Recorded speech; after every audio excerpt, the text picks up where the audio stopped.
right, good.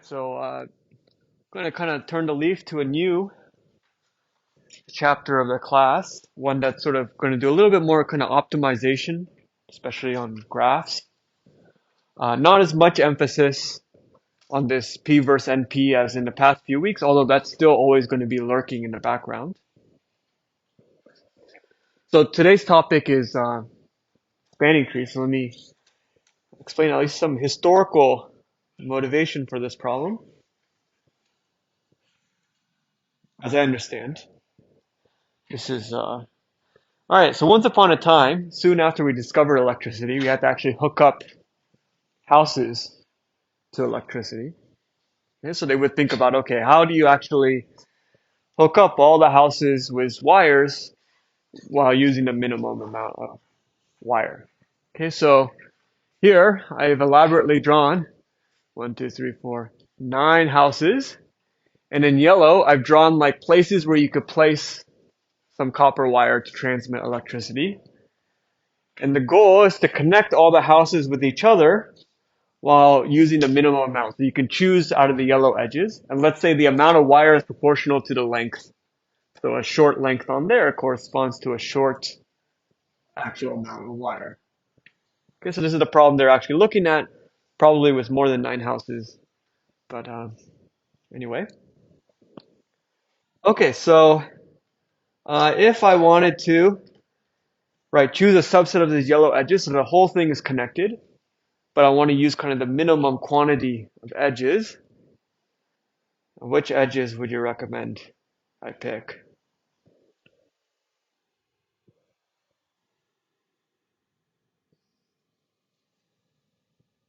Just shout out and point out any favorites.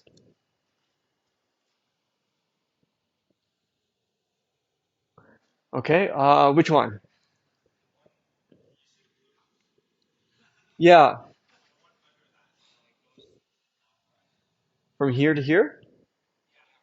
You like that one? Okay, so we'll take this one. Okay, that's one. What other edges? The goal is to use the minimum amount of wire.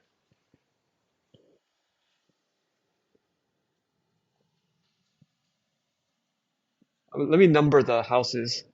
1, 2, 3, 4, 5, 6, 7, 8, 9. Okay, yeah.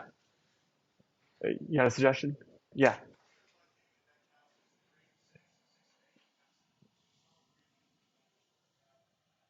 Okay, yeah, okay, that's a nice idea. Those are pretty short wires, so let's take between 3 and 6 and 6 and 8.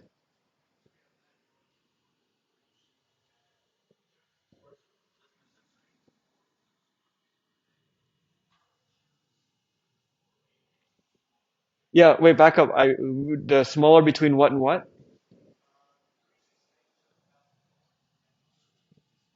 Oh, okay. So I think maybe 8 is the smallest. I don't know. Okay, and then? Okay.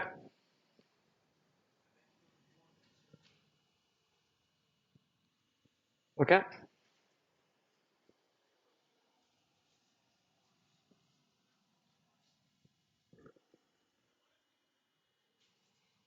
And a 9 to 4. So you don't necessarily need to go 9 to 4 anymore because 9 is already connected to 2 to 4. Yeah, but you picked it. Mm. All right, we only have 2 houses left to connect.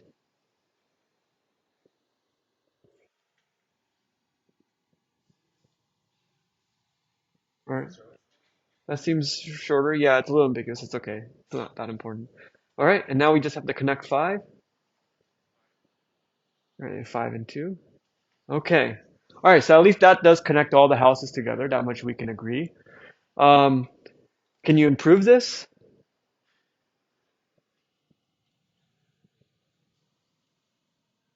You want to replace which one was which one? Replace 2, 9 with maybe 4, 6. Okay. Yeah, so 2, 9 is pretty long. I mean, at least it's clear that in that picture that 4, 6 looks longer or shorter than 2, 9. Swap one out for the other, everything is still connected. Okay. All right, so that's relatively informal. Seems like an okay solution. It seems like, okay, so what did we learn? Some simple um, observations, right? All right, I mean, one observation. How come? Well, okay. One observation that came up is that there's really no reason to have any cycle among the wires you chose, right? Because a cycle is sort of just a redundant connection because it just connects things in two different ways. You only need one connection. So naturally, just staring at this, you didn't really choose any cycles.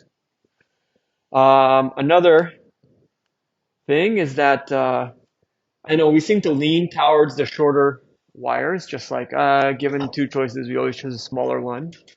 Okay. And then,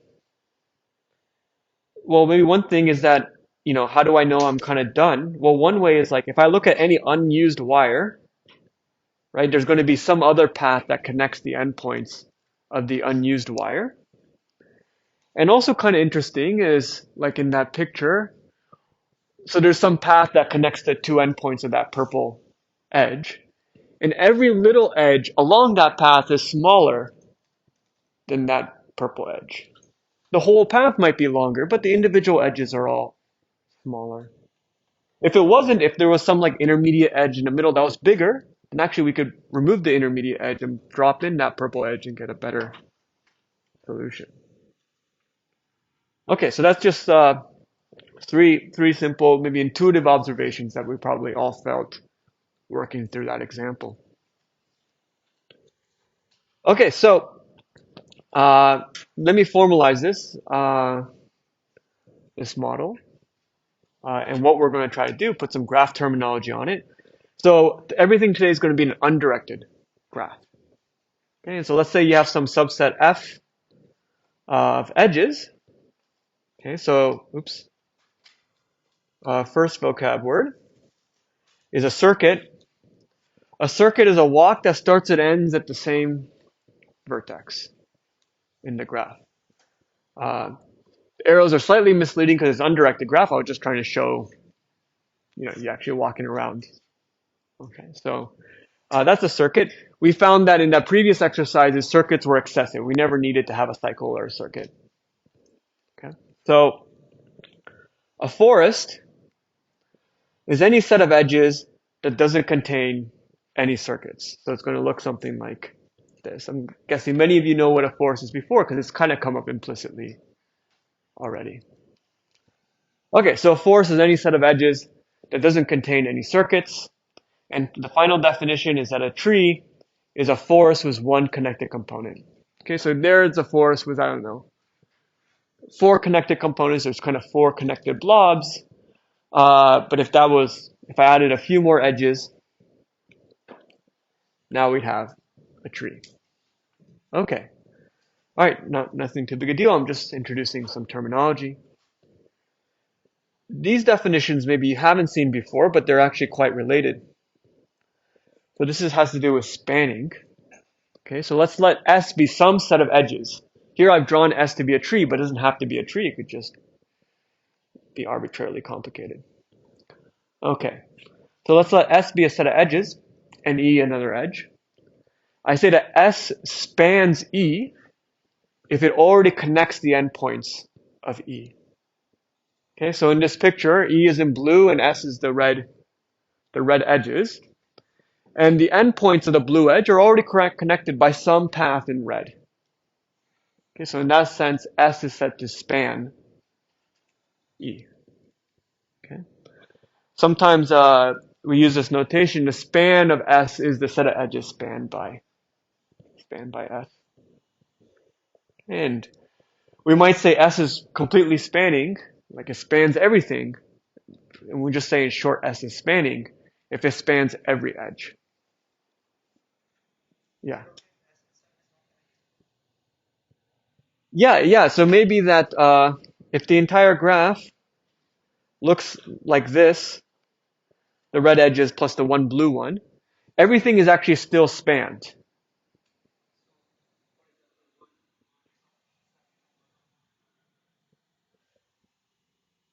Yeah, so if this was the entire graph, then the red would be spanning. If there were other edges, like this one, S would no longer be spanning because in particular, it's not spanning the purple edge. The endpoints of the purple edge are not connected by red. So if that purple edge exists, S is no longer called a spanning set of edges. Okay, but the moment I add an edge like that or something to connect the components, now purple is spanned by red, and red becomes a spanning set again. Okay, so this is just definitions. And those are the main definitions we'll work with in this lecture. No, S doesn't have to be connected. So if the graph is disconnected, let's say this is the entire graph, um, S would still be spanning because there's no edges out there that are not connected by. So let's say that the entire graph consisted of red and some blue edges, but the blue edges are all within the components of red. Okay, so I can draw lots of edges, as many as I want. Um, so if the whole graph consisted of red and blue here, red would still be, wait, is that? I think they're drawn now. Red would still be a spanning set of edges for the entire graph. Because of course it already spans every edge that's red because it's in the set. And for every blue edge, you can see that's connected by some path in red. Okay, maybe more than one path, but the point is that it's connected. Okay, so those are the two definitions: forests and trees and spanning sets. Okay. All right, so the two problems we'll look at, and we'll study the relationship between them. So first is to try to get a forest that's as big as possible. Okay? We'll first work on the unweighted setting. So I just want to choose as many edges as possible so that the edges I chose are still a forest. There's no circuits in them. Maximum forest. And the other problem we'll look at is trying to get a set of edges S that spans all the edges in the graph. So there's lots of connecting, but otherwise it's as small as possible with as few edges as possible. So minimum size spanning set of edges. So maximum forest, minimum spanning set. And then later we'll add edge weights and we'll get maximum weight forest and minimum weight spanning set. Okay, but that'll come later. Right now we'll just worry about cardinality and try to figure out these problems. Does anyone want to, just for fun, because that's what we do in this class, we have fun, suggest an algorithm for, say, trying to compute a maximum forest? Doesn't have to be fast in just kind of conceptual high level, but a polynomial time algorithm.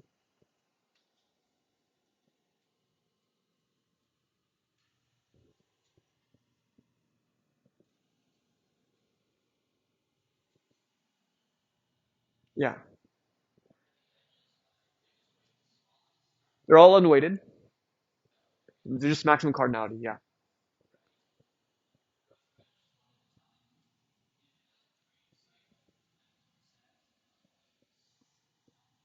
Okay, so sort of like some kind of like greedy incremental algorithm. I'll start with an empty forest, right? There's no edges, there's no cycles. And I'll just go through the edges one by one and see if I can add it without introducing a cycle and just go all the way through.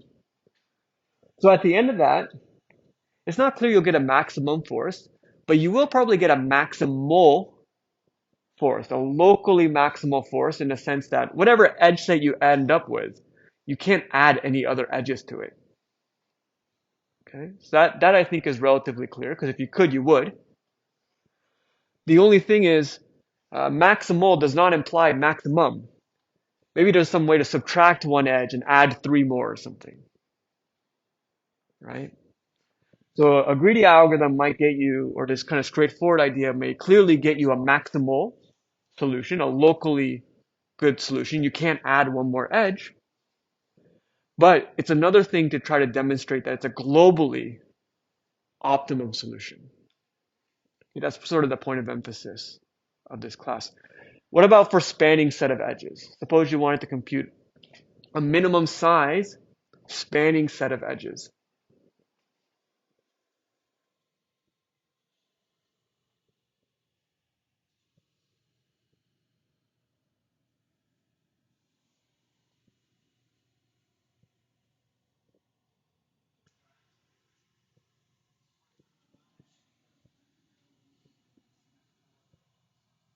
Okay, we can do a recursion brute force style thing. The only thing to be worrying about is that if you're not able to find good subproblems, then you're just doing brute force, right? So you're going to get a tough running time. You try an edge or you don't, you try an edge or you don't.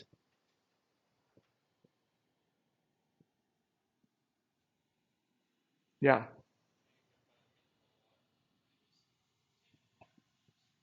Yeah, you could start with all the edges. That's definitely a spanning set, right? And maybe one by one, you can go through all the edges and say, okay, is this edge already connected by the remaining edges, right? Is this sort of connection redundant? If it is, I can remove it. If it's not, I have to keep it. And I can go through all the edges one by one and just try to remove edges from originally the entire edge set, right? Just one by one, try to remove, try to remove, try to remove. If I can't, I have to keep it. At the end of this, you'll definitely arrive at a locally minimal set of edges in the sense that you can't remove any more edges while keeping it spanning. But it's not at all clear that you'll get a globally minimum solution. Maybe if you add back one edge, you can delete three or something, right? This we don't know.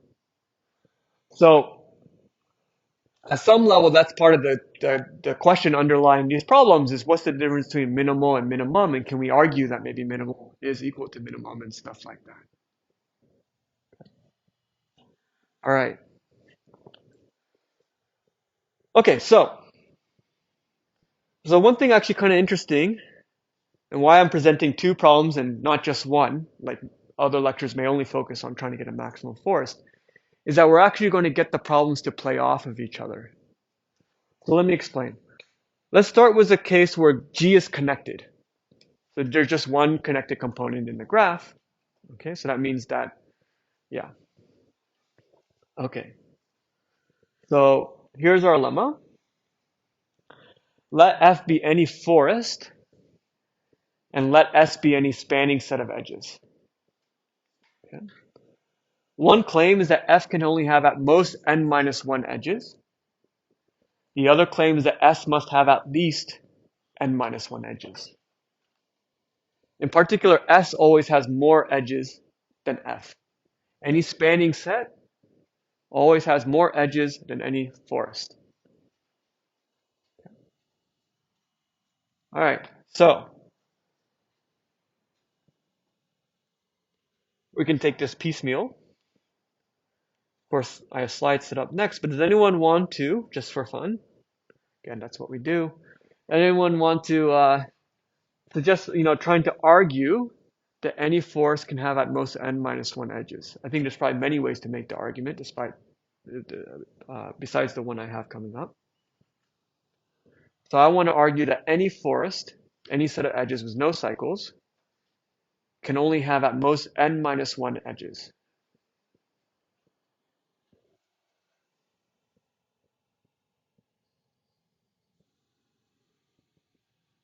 Sorry?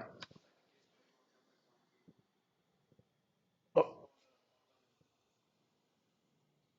okay, I can start with a case where I only have one tree. Okay, so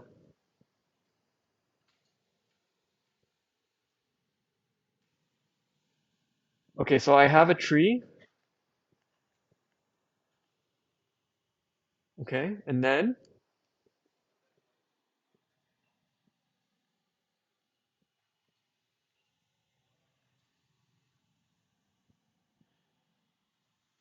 okay, so I think maybe many of you know as a fact that a tree over n nodes has n minus 1 edges.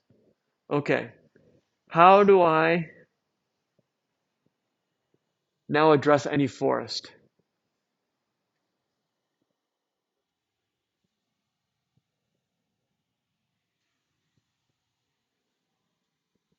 Oh, so any subforest of a tree,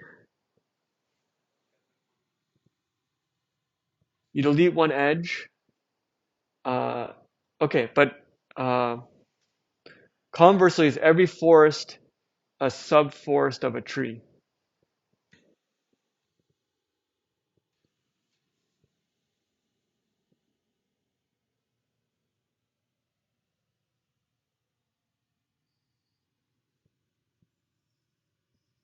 All right, here's maybe something similar.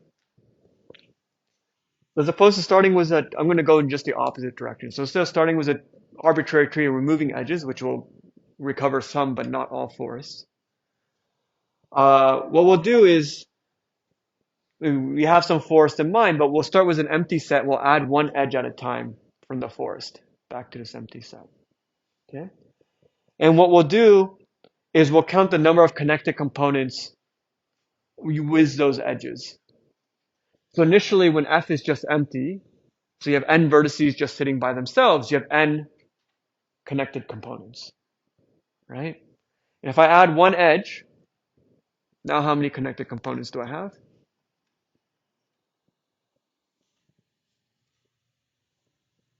N minus one, right? Because two vertices got connected, okay? Now if I add another edge, how many connected components do I have? N minus two. But okay, one thing important to point out, right, is if I add an edge like here in yellow, like that, I wouldn't be decreasing the number of connected components, right? Because that's within the same component. But why wouldn't that happen? Yeah, it has to be a forest, so I can't introduce any cycles. So every time I add an edge from the original forest, kind of back in, starting from an empty set, I'm adding edges from the forest. Because I can't introduce any cycles, I'll always be connecting two different components. And the number of components will always go down by one, right? Okay, so initially the number of connected components is n. And at the end, it's at least what? What's the lowest it can be? 1. And every edge decreases by at least 1, or exactly 1. Okay, so I don't know, this might be a clumsy way to do it, but every edge decreases its tally by 1. The tally is stuck at number 1, so you can only add n minus 1 edges. Okay, simple enough. So that's one side. We can do a similar argument to try to argue that S has to have at least n minus 1 edges, or similar style argument. Okay. All right, so let S be any spanning set. I want to argue that it has at least n minus 1 edges. Okay. And what we can do, sort of similar to before, initially S will give you one connected component. It connects the whole graph because it's spanning. And we can try deleting edges one at a time, right? And as we do, it might break up into more connected components, right? So if I delete an edge, what could happen to the number of connected components?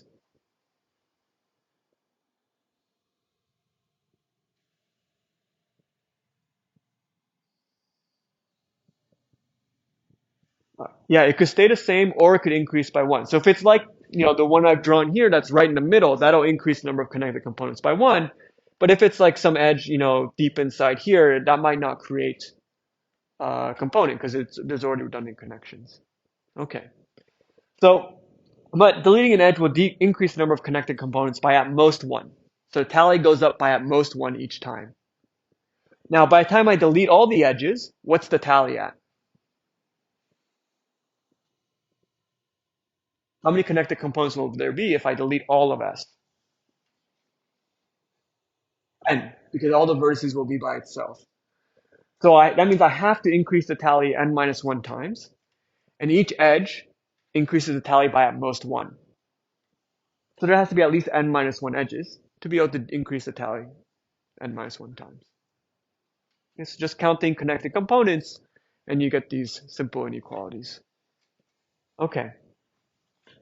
All right, so nothing too deep here. We're just kind of counting and getting some preliminary observations out of the way. Now, for simplicity, I said, oh, what if we had one connected component? Now suppose the graph G had like 10 connected components, more than one. So there's kind of a connected graph here and a connected graph here, right? Okay. Now, the claim is that any forest can have at most uh, n minus k edges. Any spanning set must have at least n minus k edges. Why?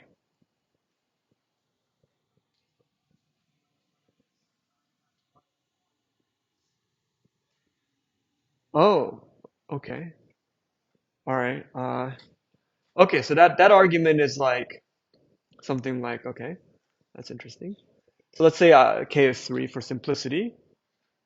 Um, and there's some spanning set inside of here, and there's also some forest. And we can artificially add 2 more edges, just as a thought experiment, and add that both to our spanning set and to our forest, and it'll connect everything. So instead of, this is where k is 3, so I added 2 edges. In general, you would add k minus 1 edges to connect up the k components. You can add that to both your spanning set and your forest. So then you'll get f plus k. Okay, so that would imply f plus k minus 1. Then we can use n minus 1 less than equal to size of s plus k minus 1. So k minus 1 is those fake edges we've added. And now we can apply the connected case from before. And now I just subtract k from everywhere, or I subtract k minus 1 from all sides, and then we'll get f less than equal to n minus k less than equal to s. Okay, that's one way to go about it. For what it's worth, the other kind of proof I had in mind was I can just treat each connected component separately. Okay, so let's say this one has n1 vertices and n2 vertices, and this one has n3 vertices, right? And maybe there's k of them. Here's nk, right? And each one, I have a forest so I'll call f1 the part of the forest that's in the first graph, and so on and so forth. And likewise, we'll also have s1 will be the part of s in the first graph. And then you're going to sum up, f, which is the sum of all these individual forests from the individual connected graphs. And then you can apply the thing to each one. So you get n1 minus 1 plus n2 minus 1 plus all the way on to nk minus 1. And all the n's will add up to n total. And then the minus 1s will give you k. And this is at most whatever the part of the spanning set that's in the first graph plus the part of the spanning set that's in the second graph, the last graph, and that gives you the entire spanning set. Okay, so the other way is you can just break it up and apply it to each one and then add it all back up and you'll get the inequality. Okay. All right. So these are just simple counting facts. All right, so let's go back to this main question distinction. Okay. Again, it's a question of maximal versus maximum. Maximal means a maximal forest means I can't add an edge while it still remains a forest. So if I try to add another edge to it, that introduces a cycle. Maximum means it's really the largest possible forest. Okay, and our question is, does maximal equal maximum? Because if it does, then actually it's very easy to come up with an algorithm. And on the spanning side, I'm interested in the same question. Is a minimal spanning set a minimum spanning set? Because if it was, then it's relatively easy to come up with an algorithm. Okay, but we don't know if that's true. That's what we're going to address next. Okay. All right, so here's really the main thing. All right, so let's let F be any forest and S be any spanning set of edges. And we have two claims. If F is a maximal forest, then we're going to show that F is spanning. We're going to argue that every maximal forest must be spanning. And vice versa, if S is minimal, it's a minimal spanning set, then it must be a forest. Every minimal spanning set is a forest. Okay, so somehow I've mixed up the problems now. Right? I really want to know if a maximal forest is a maximum forest. I'm doing a slight detour. I'm going to try to argue that a maximal forest is spanning. And vice versa, I really want to know if a minimal spanning set is a minimum spanning set. Instead, I'm going to argue that a minimal spanning set is a forest. We're kind of crossing the streams here. Okay, but this is actually going to get us to the conclusion we want. So what are the implications of a maximal forest being spanning?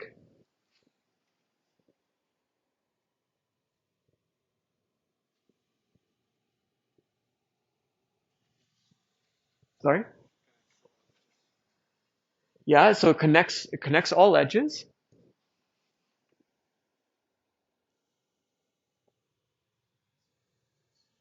Yeah, or in general, so we go back to what we proved. Any spanning set has more edges than any forest. And I want to know if a maximal forest is maximum. It has at least as many edges as any forest out there. So if a maximal forest is spanning, then by what we just showed, it has at least as many edges as any forest.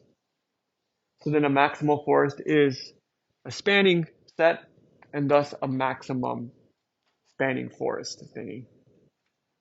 Yeah. Same thing for the minimal side, right? If you have a minimal spanning forest, then we're going to try to, if you have a minimal spanning set, we're going to try to argue that it must be a forest. Okay? But then what we just proved is that any forest is smaller than any spanning set. So a minimal spanning forest, minimal spanning set is a forest, then becomes a minimum spanning set. Okay? And what's kind of cool is that we sort of have these dual problems, right? Kind of forest is sort of pushing up, trying to add edges. Spanning set, we're trying to push down, and they're kind of locked against each other. A spanning set, the number of edges in a spanning set can't go below the number of edges in a forest. So we have sort of this less than equal inequality that's relatively easy, right? And we can actually use that to play off of each other. If I can show a forest is also a spanning thing, then it must kind of meet in the middle and be a tie. Okay, so this is our first example of dual problems. Okay, two problems that are sort of like two sides of the same coin. They're actually quite related, even though originally the terminology is quite different. And it's by studying both of these problems at the same time that actually we can say a lot about both. Because the ultimate conclusion is that a maximal forest is a maximum forest. It has nothing to do with spanning sets anymore. And the other conclusion is the minimal spanning set is a minimum spanning set, nothing to do with forests. But in the proof technique, somewhere in between, by connecting the two problems, we're able to come up with these separate kind of individual conclusions. So that's the style, and we'll have a couple more problems in upcoming lectures that also play with this sort of over-under duality type of business. Okay, so right. So if we can just show that first theorem, then we get that maximal equals maximum and minimal equals minimum. And in general, we have emerges this concept of a spanning forest. These edges that are both spanning and a forest. They exist because we know we can find maximal forests, right? We just keep adding edges. So maximal forests exist and they're spanning. So now we know the spanning forests always exist. They always have n minus k edges if k is the number of connected components. In a connected graph, it would be n minus 1. Okay. All right, so let's try to prove this. Suppose F is a maximal forest. Okay, so F is some kind of forest. And I can't add any more edges to it without introducing a cycle. That's the definition of a maximal forest, right? All right, so I want to argue that F is spanning.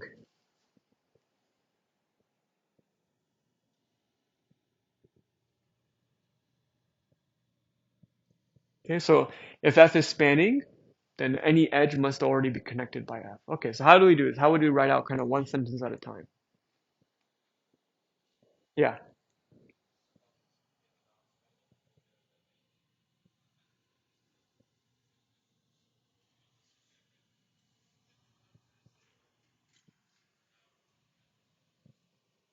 Okay, yeah, so if not, yeah, let E not be spanned,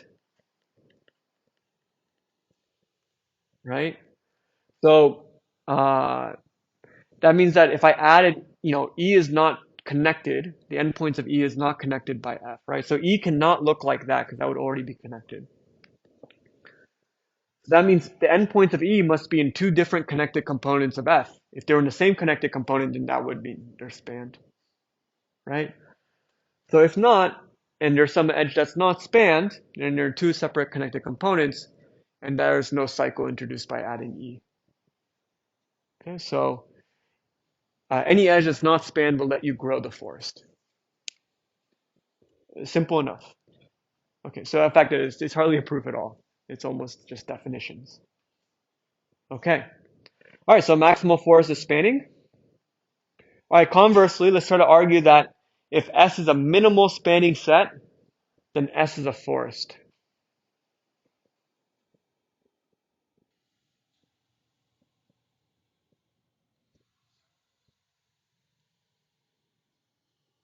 Okay, so let's formulate this more into a little bit more of an argument than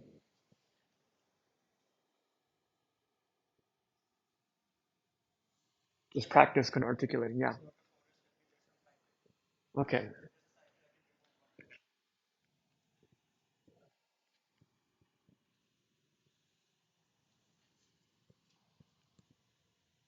So if S is not a forest, it has a cycle, right? So I don't know.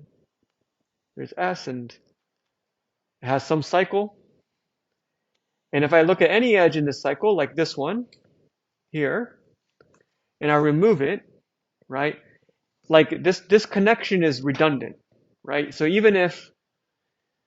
so I know that because of this cycle, there's always a way to that's a wrong, bad color. There's always a way to detour around, right?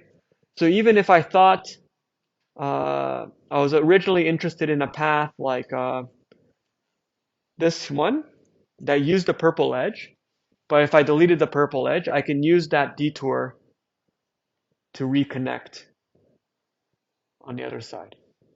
Okay, so there's a cycle, I can remove the edge from the cycle, and it'll still be spanning. It's done a little bit more slowly in the notes, but that's the idea. Okay, so in fact, this theorem didn't have too much to it.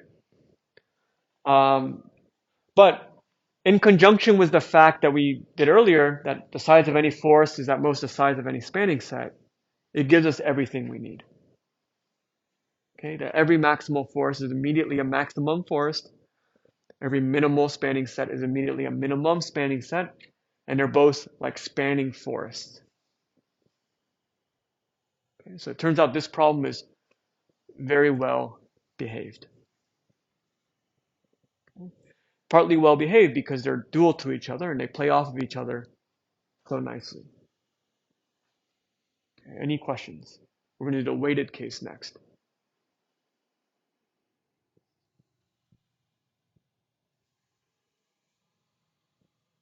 Is this related to Hamiltonian path or something?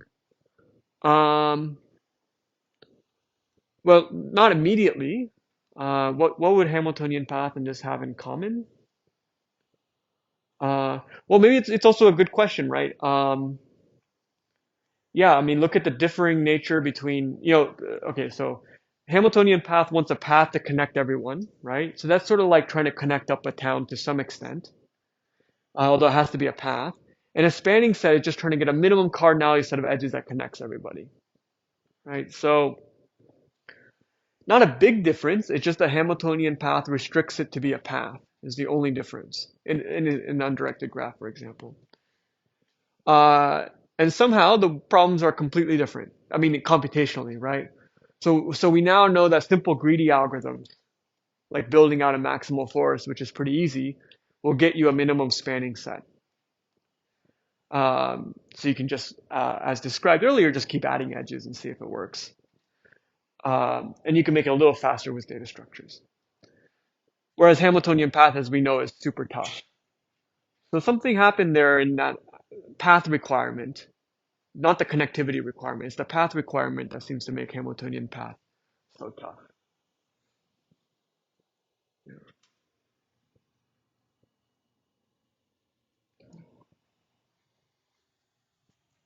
This is almost the first time, at least in my view, this is the first algorithm that we've seen so far that I would call a real greedy algorithm. Okay. But one thing that's going on though is to really show that a greedy algorithm works, you have to make a lot of observations to justify it. That's why you should almost never use it, except in special circumstances. Okay. All right. So, oh, any other questions about the cardinality case? Yeah.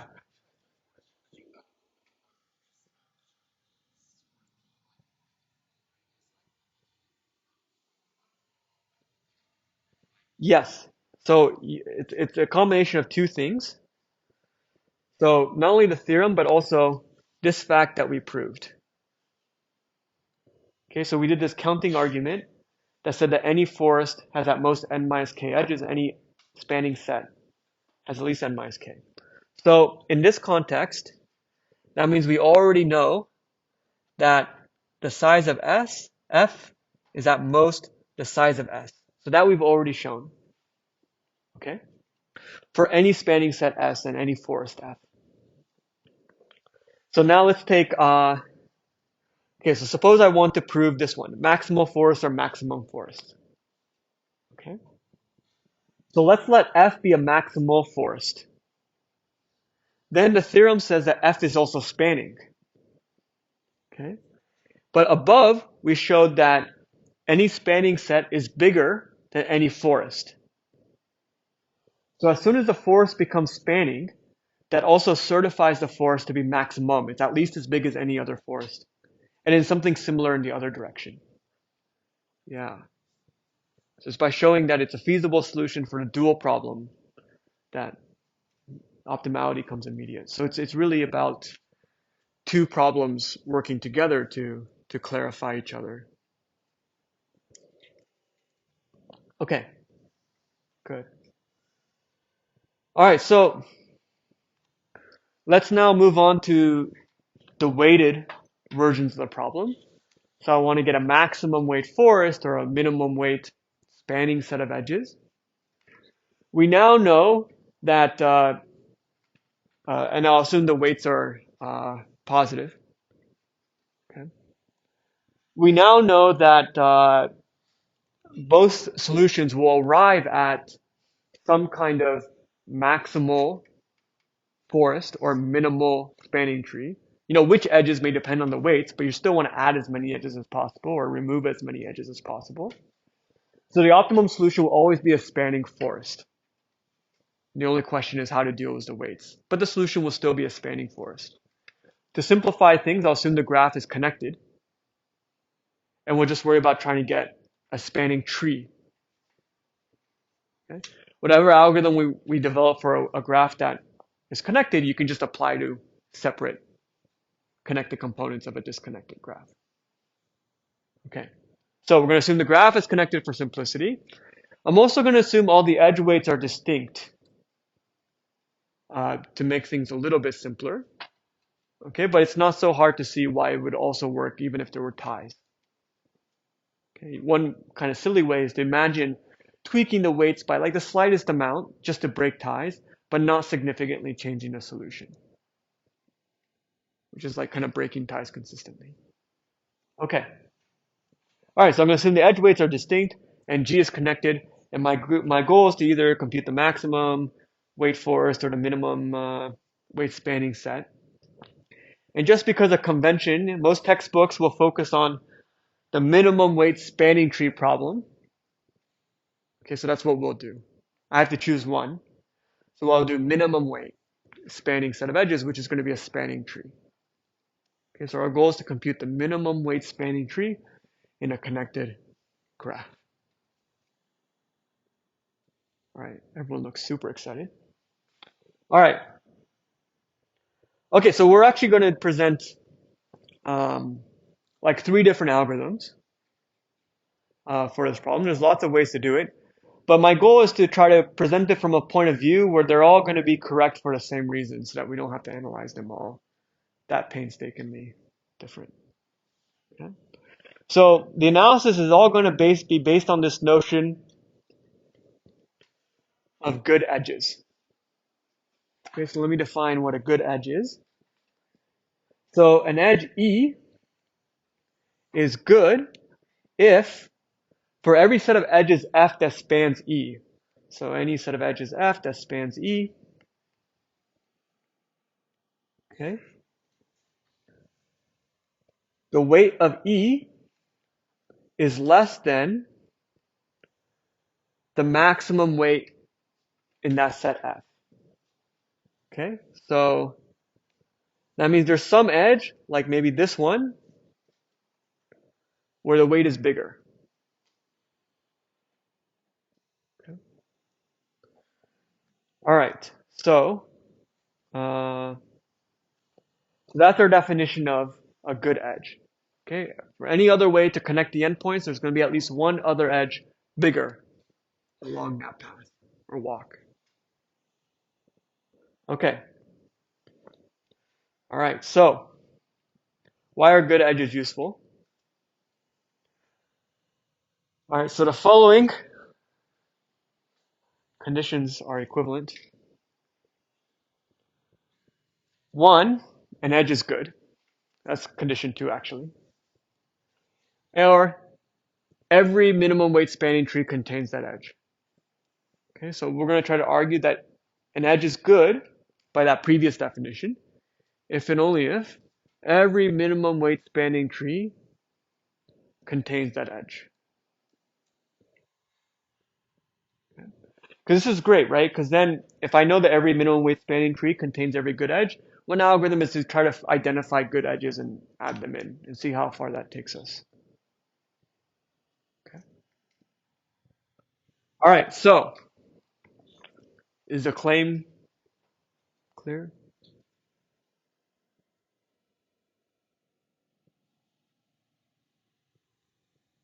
All right, so let's try to prove the lemma. And I guess we'll assume number 1 first. So suppose you have an edge E, and every minimum weight spanning tree includes E. Now I want to argue that E is good. So I have an edge E. All I know about it is that every minimum weight spanning tree contains it.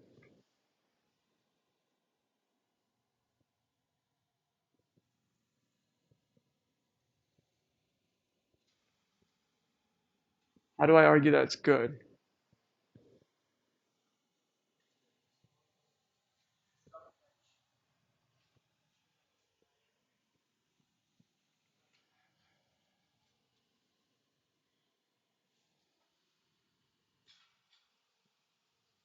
Okay, so 1 sec. Okay, so we'll do it by contradiction. So suppose E is not good. So that means I can find some set of edges F that spans E. So here's E, and there's some set of edges F that spans E. Okay.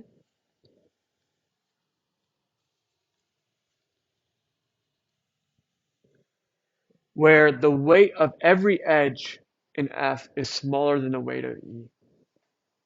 Okay, so if I have some edge H along this path, the weight of edge is less than the weight of E for every one of those edges along the path. That would be the contradiction.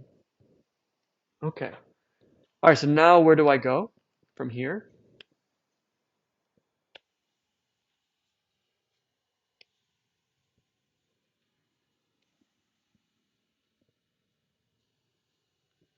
I can add edge from what?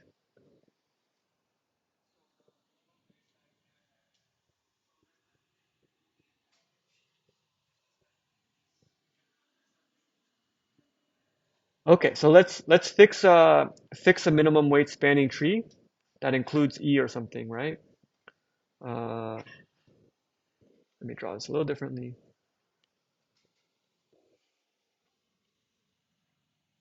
Whatever. So let's say E is this edge in the middle. Okay. And all I know about F is that it connects the endpoints of E. So F might coincide with the tree for a while, and maybe hop around and stuff. Oh, that's weird. So maybe F looks like this.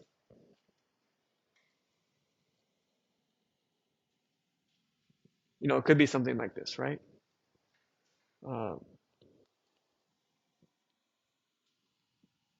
right, so maybe that's F. Okay. And all I know about F is that it connects the endpoints of E, right? So now I need to identify, so that your idea was to try to delete E and add an edge from F, that spanning set where all the edges have smaller weight, to make a new tree, right? So if I delete E, right, then I have two connected components. One is over here. I mean, the spanning tree becomes a forest, right, with two components, the two opposite sides of E. And all I know about F is it starts on one side of E and ends up on the other, right? So there has to be some edge in between that crosses over from one side of the forest to the other. So I have a tree, I remove E, now I have two parts. Meanwhile, this path F, all I know is it starts on one side, ends at the other. So at some point it must jump over. There must be some edge going across the middle. So that edge going across the middle, I could have added it back in and it will fix the tree, right? And I also know that the weight of that edge is smaller than the weight of E, because that means that's what happens when E is not good. Okay. So because E is not good, there's this set F, and this set F will give me a smaller weight edge to sort of repair the tree when I remove E. And that'll decrease the overall weight of the spanning tree. Now you have a smaller spanning tree, that couldn't have happened. I mean, now we have an issue. Okay, so that's our contradiction. Okay. Make sense? All right. It's more fun to draw pictures and write all the sentences. Okay, so all right, so that's one direction. If every minimum weight spanning tree contains E, then E must be good. All right, conversely, suppose E is good. I want to argue that every minimum weight spanning tree must contain E.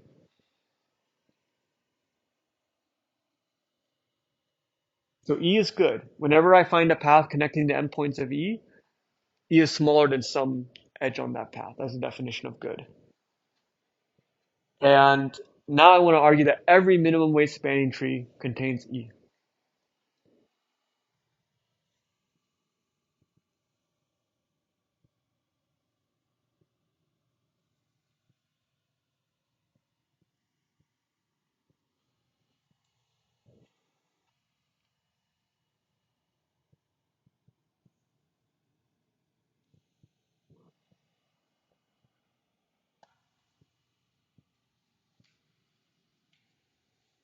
Any ideas?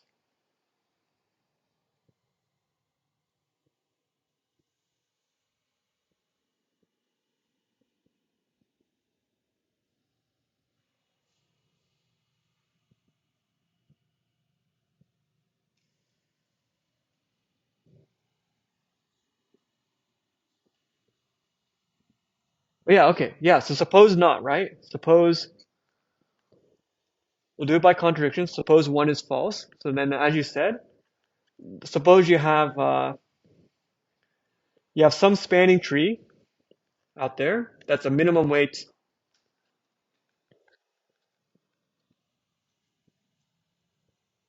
spanning tree, right? And it doesn't contain it doesn't contain E, so maybe E is like that or something.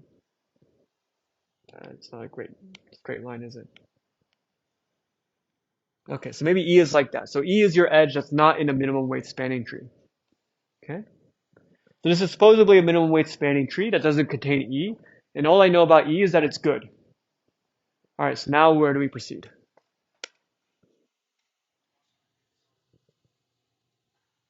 Yeah, okay, so now what's our capital F? What's our set F?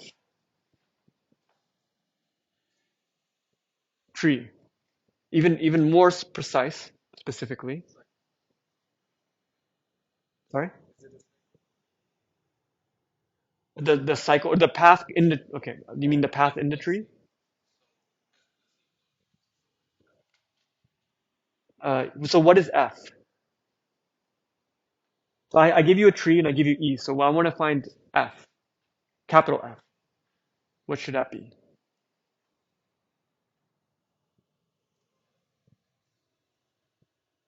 Okay. So the path connecting the endpoints in the forest, something like that. That could be F, right? Okay. So this path that connects E in the minimum weight spanning tree, that spans E, right? Because it connects the endpoints of E. And so now we know that there's some edge along this path that has weight bigger than E, right? So maybe that is what's a good color? Let's do green. So maybe that's this edge here. Maybe this edge has weight bigger than the weight of E. There's some edge. That's what we know by definition of good. Yeah. So now what can we do? I can delete F. I can delete this heavier edge, drop in E. I now have a tree again, and the weight has gone down. All right, so that's our contradiction. Okay. All right. Okay. So much for that, right? But this is a very useful lemma, right? Because it suggests a sort of meta algorithm to get us started, right? How do I build a minimum weight spanning tree? Well, maybe I'll start with no edges, and until I get a spanning tree, I'll like try to find a good edge, and we'll have to figure out how to find a good edge.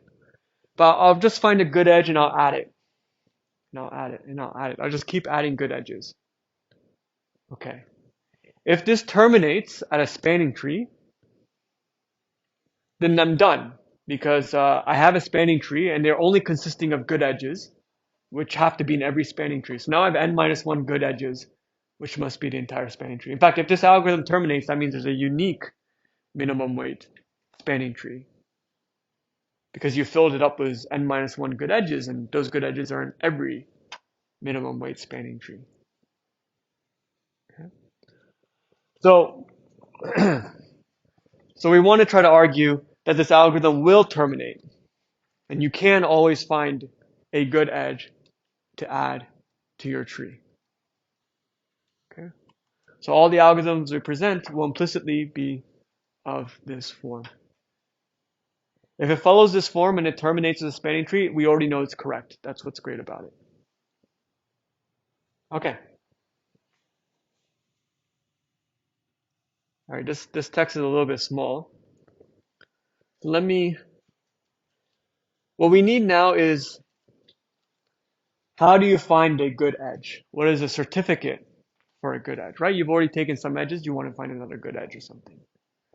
So here's one lemma that seems to solve a lot of problems for us. It's a little bit small because I copied and pasted. All right, so let's let H be any set of edges, non-spanning, okay? And let E be the minimum weight edge among those not spanned by H, okay? So H is just some blob of edges. It can be any blob of edges.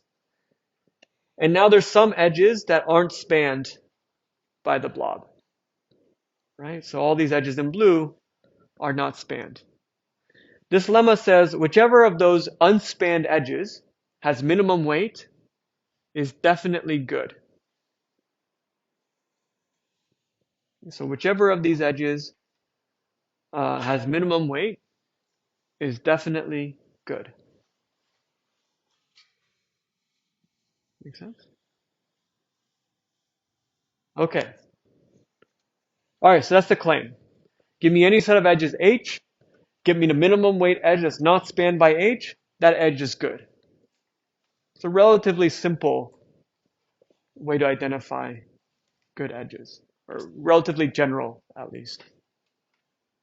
Okay. How do we prove it? I know I have a very slick proof, so I want to get it right.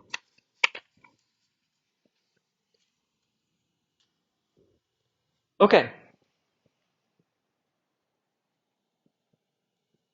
Any ideas of how to prove it?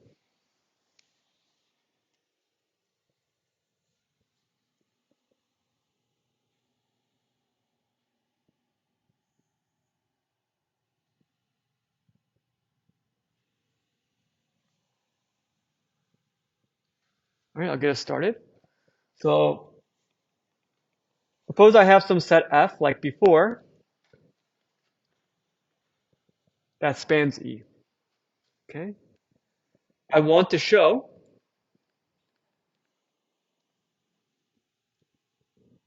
that the weight of E is at most the maximum over all edges in F. Right? I want to argue there's some edge in F that's bigger in weight than E, because that's what it means to be good. Right? Okay, how do I identify such an edge?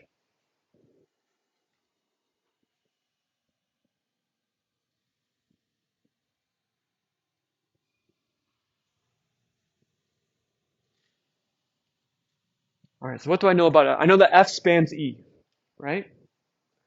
What do I know about H?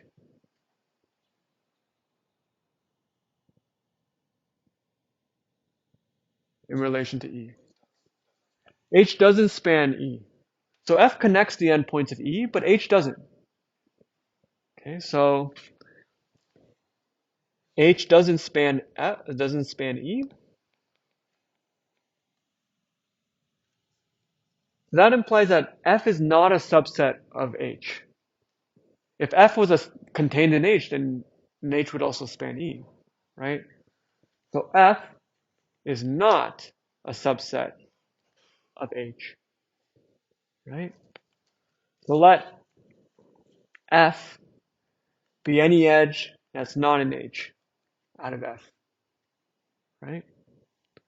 Okay, now how do I relate this edge to E? How do I relate little f to E?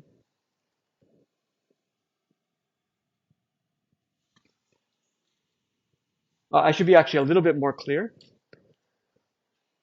Not only is F not a subset of H, F is not a subset of all the edges that are spanned by H. Okay. And now, if I let little f denote any edge in NURM, maybe I shouldn't use f. If I let G be any edge that's in F but it's not spanned by H, what do I know about G in relation to E?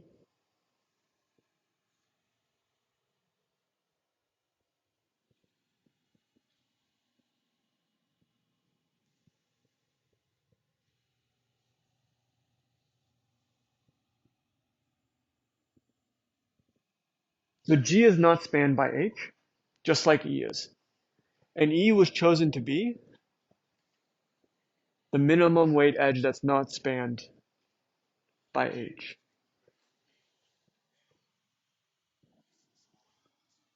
That's right, by choice of E. So E was always chosen to be the minimum weight edge that's not spanned by H. G is some edge that's not spanned by H. Okay, so the weight of E is at most the weight of G. Okay, Good. But that gives us a nice and simple way to identify good edges, right? I just take any set of edges E and find any edge, the minimum weight edge that's not spanned by H. So, for example, here's a relatively simple greedy algorithm that was kind of initially suggested to build a minimum weight spanning tree. The idea is to just keep adding the minimum weight edge, minimum weight edge, minimum weight edge, as long as you don't introduce a cycle. Okay? So the simpler way to do that is to first sort the edges ahead of time in increasing order, and then just go in order. So that's what this algorithm does. And we'll talk a little bit about data structures in a moment to implement some of the steps. But the idea is I sort the edges in increasing order, and I just keep trying to add it into the tree as long as it doesn't introduce a cycle. Okay. All right. How come adding the minimum weight edge, the next minimum weight edge, is not, or is safe, is always a good edge?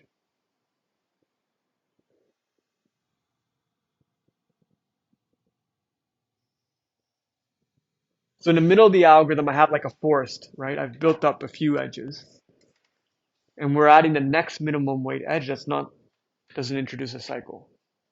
So what is my set H?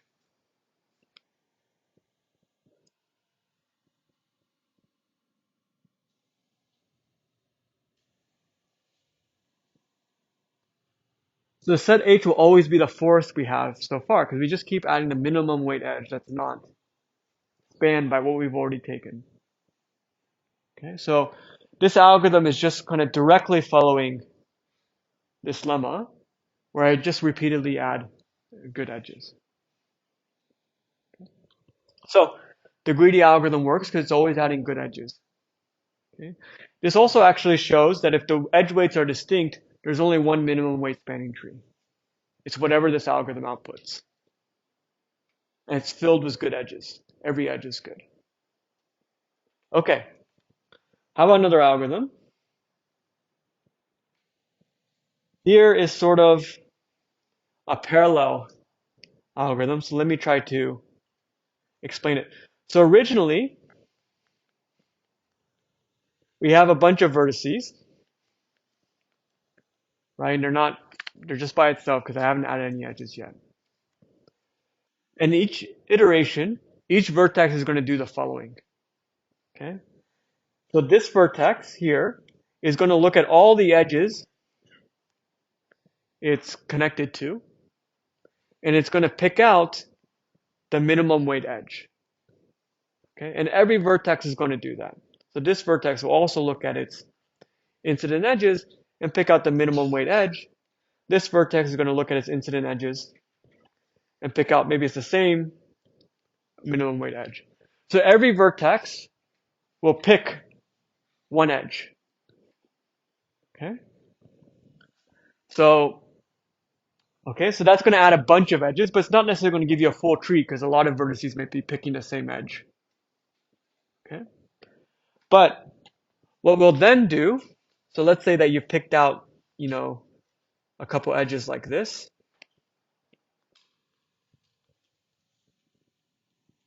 Okay? In the next iteration, we're going to take all the edges we picked and we're going to contract them. They look like single vertices. Okay, or maybe another way to do it is in the second iteration, instead of looking at one vertex at a time, I'm going to look at each connected component. So I'm going to look at this, okay, and say, okay, what's the minimum weight edge leaving this component? And look at this component and say, what's the minimum weight edge leaving this component? So on and so forth. Okay? All right, so that's the algorithm. I want to argue that it's only taking good edges. That means I need to figure out, for each edge this takes, in particular, if I look at a particular vertex, right, and that vertex is going to pick out its minimum weight edge next to that vertex. Why is that edge good? How can I argue that edge is good? Yeah.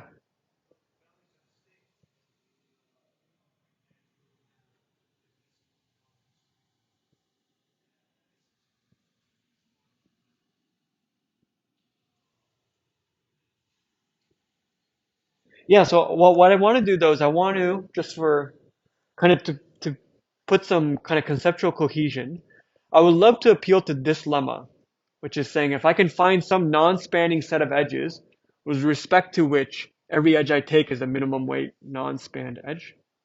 So if I can identify a set H to identify each edge I take, then we automatically know it's correct. So I guess my question, for example, then is in the first iteration. So this vertex is going to look at its incident edges and pick out the minimum weight one.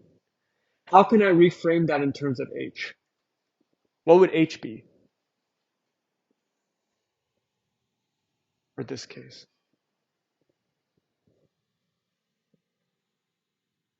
Just one vertex picking its minimum weight edge.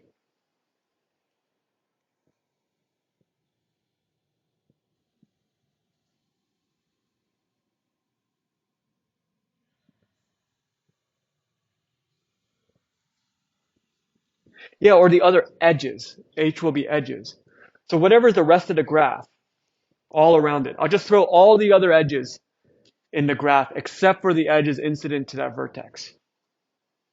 Because all the other edges are included in H except for this vertex and just sort of like an empty bubble. And so the minimum weight edge is the minimum weight unspanned edge. So the rest of the graph will span the rest of the edges.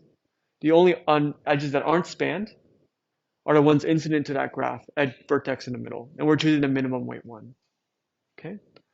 Same with here, when I'm looking at a connected component and looking at the minimum weight edge that leaves it, what I'll treat as H will be the rest of the graph around the component, but leaving out the edges, leaving the component. Okay, and I'll also include the edges in the component. Okay, so that's one way to justify that we're always taking good edges. Okay, running out of time, so I'll try to go quickly. All right, here's another style algorithm. The last time was sort of parallelized, right? Where each iteration, each vertex simultaneously chooses the minimum weight edge, minimum weight edge. And in the next round, I have a bunch of connected components. Each component separately chooses a minimum weight edge, and gradually something comes together. This one's going to be like a sequential version. So the idea is to start at any particular vertex you want and look at all the edges that leave it, okay? And then just pick the minimum weight one, and that gives you one more vertex, okay? Now I have a component with two vertices, and I'll look at all the edges that leave it, which includes some of the ones from the first iteration, and I'll pick out the minimum weight edge, and I'll add it, and I'll just keep growing the tree one by one, where based on my current component, I find a minimum weight edge that leaves it. It's sort of like Dijkstra's algorithm in some ways. I just keep adding one more edge, one more edge, one more edge. Why is each successive edge good? So if I'm like at this point in the algorithm where I've taken those two edges and three vertices, right? And the next edge is going to be whatever is the minimum weight edge, leaving that component of three vertices. What I'll take to be my set H will be all the edges all around it, plus the edges I've taken so far in the tree. Okay? And the edges that are left that aren't spanned are exactly the edges leaving that component I have so far. Okay, so that's how I certify that every edge I take is good. Okay. All right, so all these edges are algorithms are basically correct for the same reason. All that's left to distinguish them, and I'll do it quickly because I'm now kind of at time, is the running time. So we'll go through it quickly. Okay. All right. The greedy algorithm, I just keep repeatedly adding the cheapest edge, the minimum weight edge, the minimum weight edge. Okay. The only tough part is, I'm looking at an edge and I have a forest so far, and I want to know if this edge connects the same component or different components. Right? Same component, different components. So for that, there's a data structure called disjoint union. So in general, what do we want to do? I add an edge and those two vertices are now in the same component. Now, maybe somewhere in the middle of the algorithm, I have a bunch of connected components, right? And I add an edge across two components, and that combines the two connected components into one component.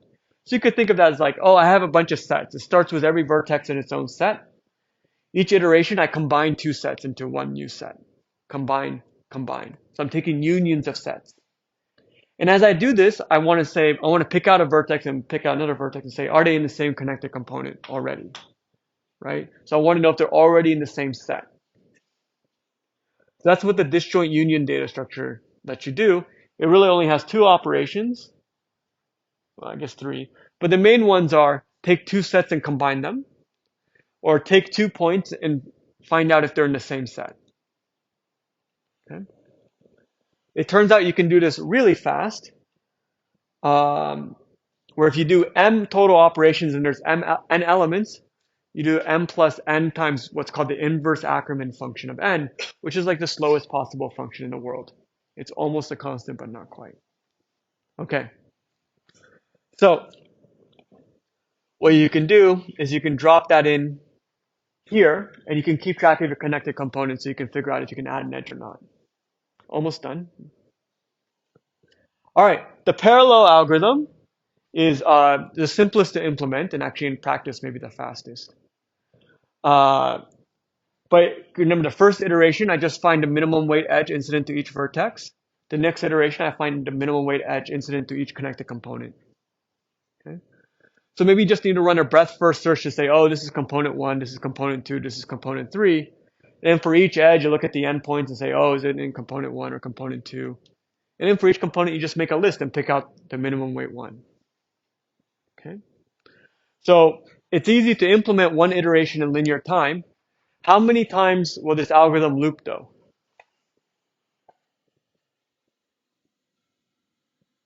Sorry?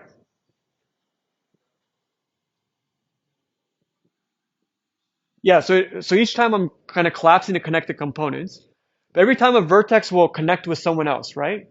So every connected component is going to find some friend to collapse with. So the number of connected components is always going to go down by at least half. So at the beginning you have n connected components, next round you have at most n over 2, n over 4, n over 8. So you need log n rounds. So you get m log n.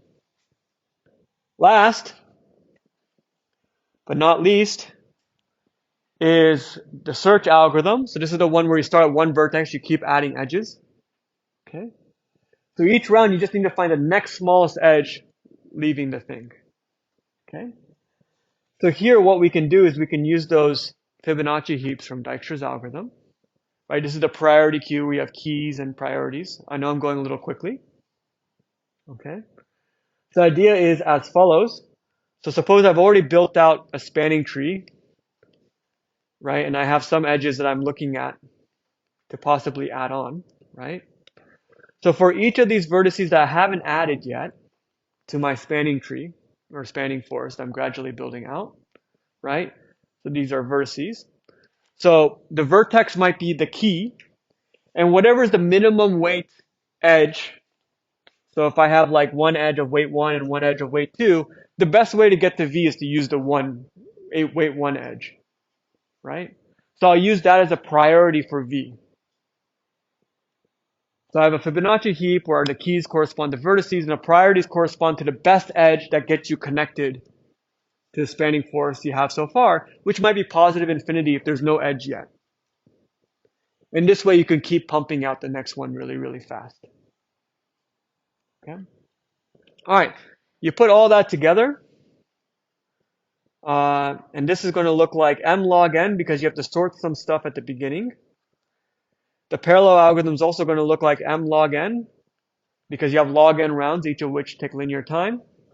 And in the last algorithm, I didn't have as much time as I would like to do this slowly, but roughly by the same trick as Dijkstra's algorithm in using Fibonacci heaps correctly, you can actually do an m plus n log n time. So technically that's the fastest running time we have. I think in practice the most popular algorithm is the parallel algorithm because it's relatively simple and data structure free.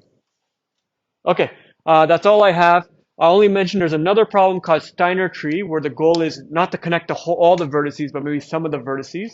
And that problem is NP hard, but is a problem of interest in network design. Okay, sorry for going over.